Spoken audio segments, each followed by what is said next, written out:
Eto, ang susunod po nating topic, yan, tayin po natin. Okay. Okay, ito po. Breaking news. Yan po mga kaibigan, si government seals POGO shutdown rules. Recto declares final nail in the coffin. Yan nga mga kaibigan, tuluyan na nga pong tinuldukan, no? Ito pong POGO, mga kaibigan, no, na talagang etong POGO, mga kaibigan, ay nagbigay po ng mga rules, no, para po dito sa mga POGO at dineklara po ito na final na po ito, no, final na. At itong mga POGO na to ay hindi na talaga pwedeng bumalik, no, dito sa Pilipinas. No, government seals POGO shutdown rules. Recto declares final nail in the coffin. Yan. So, dapat lang yan mga kaibigan kasi ang mga pogo na yan, wala naman po yung magandang ibibigay, no, sa atin lahat. Alam naman natin na yan ay social cancer. Guys, no, yung pogo. Kasi wala namang ibibigay na maganda yan eh. Eh, anong nangyari nun dito? Dumami yung krimen, kidnapping, torture, love scam, mga any kind of scamming, may mga kidnapping na kung saan-saan lang na itinatapon yung mga bangkay, no, pagkatapos silang itsugi, mga tino-torture. So, ang Pilipinas, guys, ay nagiging ano rin eh, parang nasi-center tayo, no, na parang ang Pilipinas ay, naku, ang dami-daming krimen, di ba?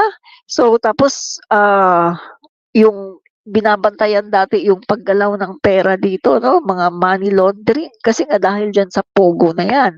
Natatandaan nyo guys, no, nung nawala na yung pogo na yan, nung tinanggal na ng ating Pangulo, no, na nagdeklara siya na ito ay totally ban. O di ba, nawala tayo doon sa list, no, sa gray list ba yun, no?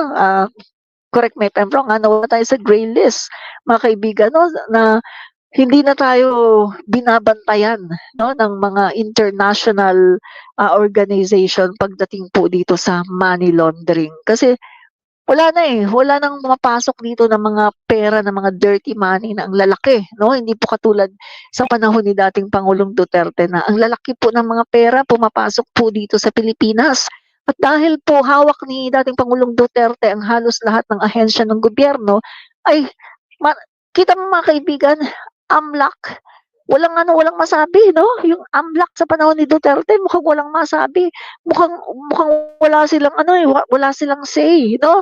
Dahil hawak nga ni dating Pangulong Duterte ang halos lahat ng ahensya. So, wala po. Walang nagbabantay. Biruin mo nga eh. O si Inday Sayad nga, 'di ba? O kita mo nga, o ilang mga bilyon yung mga pera na labas-masok sa kanilang accounts, 'di ba? Pero walang mang nagbabantay ng mga AMLAC kasi nga kaalyado eh. Kumbaga mga kaibigan, hawak ni dating Pangulong Duterte. Gusto man sigurong pumiyok ng iba sa AMLAC na 'yan, pero natatakot na rin kasi alam naman natin yung atmosphere of fear, 'di ba? Sa panahon ni dating Duterte, ni dating Pangulong Duterte na itsusugi ka talaga. O ayaw mong maki-cooperate, o sige tsugi ka. O ayaw mong gawin 'to, o sige tsugi ka. O magsusumbong ka, o sige tsugi ka. O 'di ba 'yun nga yung nangyari kina Asierto, kina yung si Las Cañas, o 'di ba kaya nga nagtago sila? Kasi yung kanilang mga kaalyado, yung mga pulis na kasama nila na nag-imbestiga ay nangamatay kasi inambush. May mga kinidnap pagkatapos tinugi, 'di ba? Tinegi.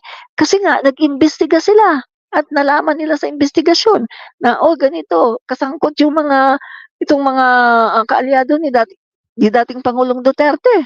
So lumabas ngayon, kasangkot sila Michael Yang, anong nangyari? Hindi, ang ginawa ni-reverse sila ni dating Pangulong Duterte. Sila ngayon ang pinagbintangan at sila ngayon ang pinagbintangan na gumagawa ng mga illegal na mga gawain na sila di umano ay mga sangkot sa ganito, mga kidnapping, mga drugs, etc., etc. Pero ang katotohanan ay nilabas lang nila ang kanilang mga investigasyon at natamaan nga sa investigasyon si Michael Yang. So sa panahon ni Duterte, hindi ka pwedeng pumalag. Kaya ang AMLAC noon sa panahon ni dating Pangulong Duterte, wala. Merong AMLAC, pero hindi nila nagagawa ng tama ang kanilang job. Hindi sila nakakapagbantay or nababantayan nila, alam nila siguro, pero wala na silang courage para gawin ang kanilang trabaho nang naayon sa batas dahil may kumukontrol sa kanila na isang presidente ng Pilipinas. Ang hirap nga naman, guys, no? Ang hirap nga naman na mag-go against the will ka, no, sa presidente na alam mo na pumapatay ng tao, na alam mo na in trouble ka, baka pati pamilya mo tsugihin din, 'di ba? Kaya nandun yung ating pag-iintindi na baka kaya maraming mga ah, ano bang tawag doon? Maraming mga otoridad no, mga agency na supposed to be ay pinapangalagaan dapat ang kapakanan ng tao, tinitingnan dapat yung paggalaw ng mga pera, kung tama ba o hindi. Pero during the time of Rodrigo Duterte, hindi nila nagagawa ng tama ang kanilang trabaho dahil sa takot. O, 'di ba? So mga guys, no, ano ang thoughts ninyo dito sa ating topic na 'yan? Comment down your thoughts, no? Yan, marami pong salamat. Yan guys, no, ang susunod po nating topic ay ito. Yan. Fake news. Sabi po ni Rowena Guanzon, guys, may 7 million payout daw si Sammy Uy kay VP Sara noong 2011 through BDO, SM Lanang. September 2012, nag-open ang SM Lanang. Basta DDS talaga, kakapit sa pinakamababaw na argumento. Makalinlang lang, parang porke 2011 nagbukas ang mall, erase na bigla ang pre-existing BDO, Damosa Lanang Operations, at ang 2011 internal records ng BDO SM Lanang, Attorney Guanzon. Hindi records ang bumibigay rito. Iyong interference mo ang sumemplang at medyo mahiya for a lawyer na matalo hindi sa batas kundi sa basic timeline. Kasi mga kaibigan, katulad na lang, i-ano ko sa inyo bigyan ko kayo ng example. Dito sa amin, no. SM Dasmariñas, o kunwari SM Dasmariñas, no, or Robinsons Dasmariñas. Yan. Robinsons Dasmariñas, Robinsons Palapala. Okay. Ginawa itong Robinsons sa Palapala. Halimbawa lang nakalimutan ko kung anong date ito ginawa Pero ang tagal na nito ginawa, guys, no? Napakatagal na. Halimbawa, ginagawa yung Robinsons Palapala. Diyan na. Pag ginawa yan, hindi naman agad-agad tapos, 'di ba? So, alam na ng tao, nandiyan na yung mga construction, no, Robinsons Palapala. At within the vicinity, no, may mga BDO, merong land bank, mga ganyan, no? Merong mga may mga bangko, RCBC. So ngayon, ma-identify sila ngayon as RCBC Palapala, or parang ang ma-identify siya ngayon sa RCBC Robinsons, no? Kasi magkatabi.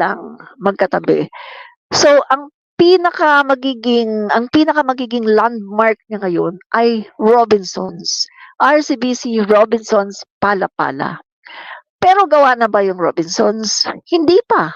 Pero identified na siya as RCBC Robinsons Palapala. Kasi nandiyan na yung Robinsons ongoing na ginagawa. Example ko lang yan. Parang ganyan po yan. So, hindi ibig sabihin na ay matatapos pa itong Robinsons 3 years pa. 3 years pa. Bakit sinasabi na nag-deposit daw sa RCBC Robinsons Palapala?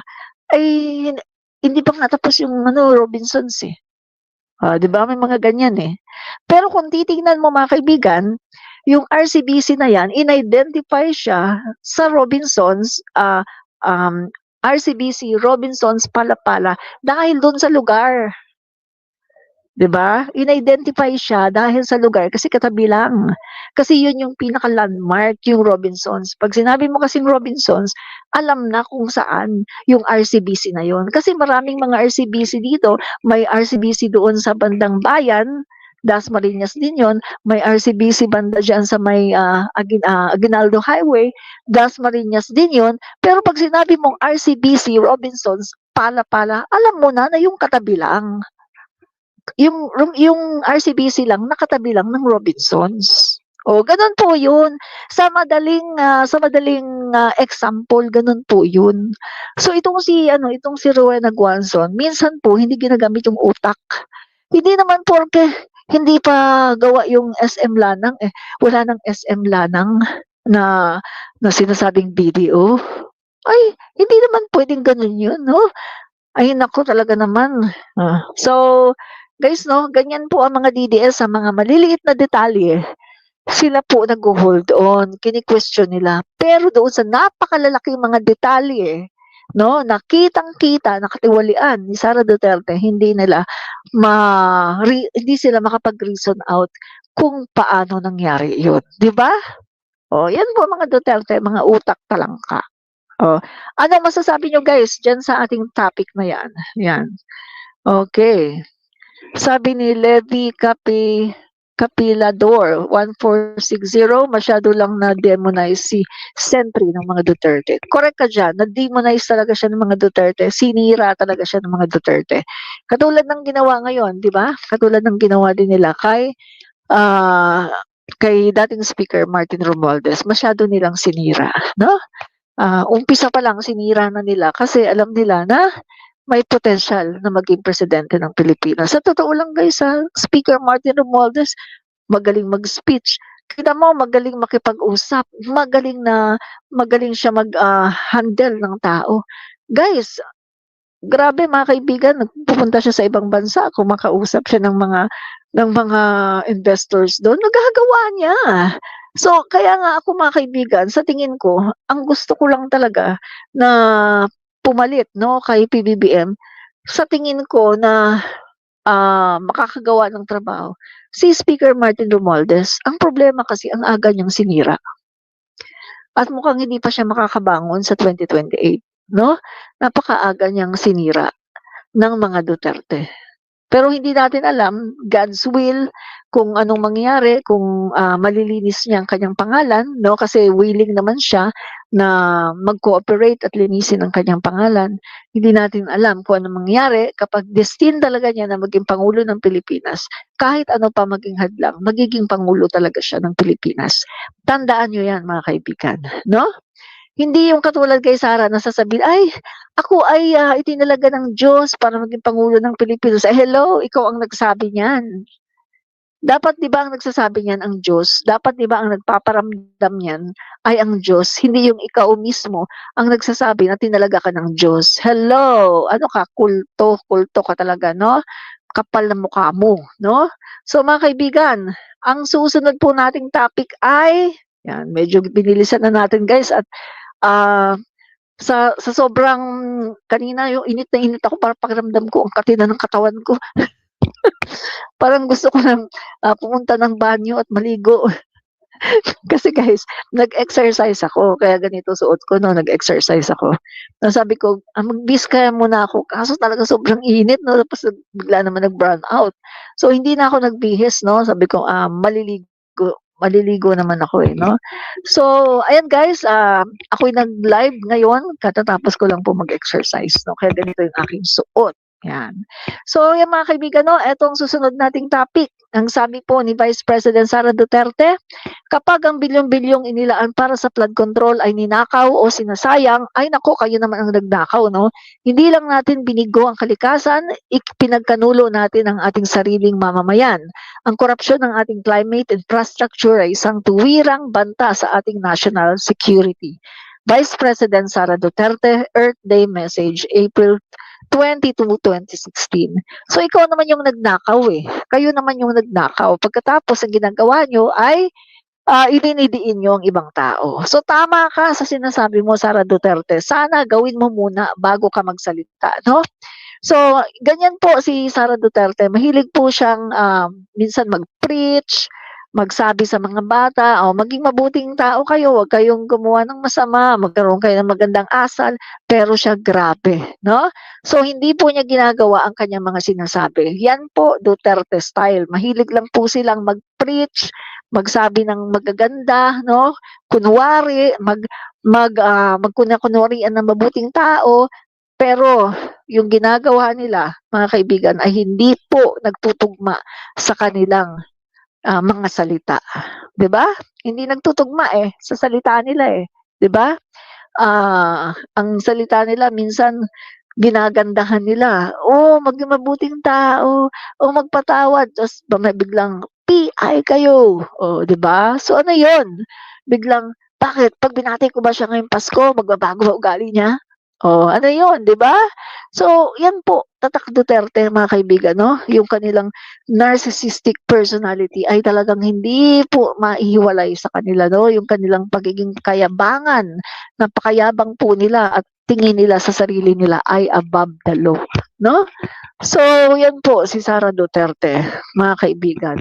So, ang korapsyon daw ng ating climate infrastructure ay isang tuwirang banta sa ating national security. Sabihin mo muna 'yan kay Pulong, sabihin mo muna 'yan kay Baste, ayusin niyo muna ang Davao kasi balita ko sa Davao City, umuulan lang bumabaha na. Wala pang bagyo umuulan lang bumabaha na. Wala pang bagyo.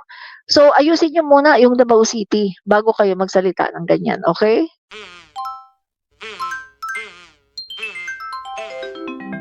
Kakulango.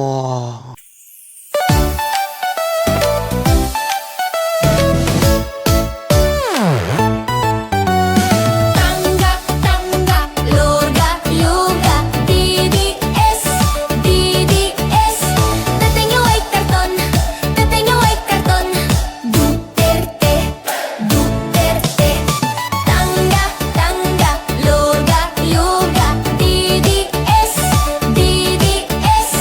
Tatay niyo ay karton, tatay niyo ay karton. Duterte, Duterte. Ayan na sila, ayan na sila. Malita na peke, malita na peke. Ayan na sila, ayan na sila. Malita na peke, malita na peke.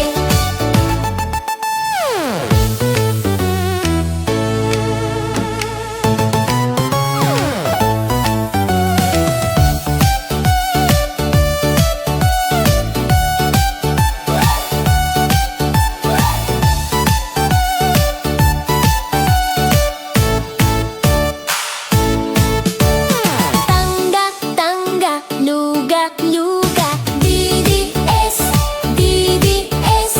Tatay niyo ay karton, tatay niyo ay karton. Duterte, Duterte. Tangga, tangga, luga, luga, DDS, DDS. Tatay niyo ay karton, tatay niyo ay karton. Duterte, Duterte. Ayan na sila, ayan na sila. Malita na peke, malita na peke. Ayan na sila, ayan na sila. Malita na peke, malita na peke.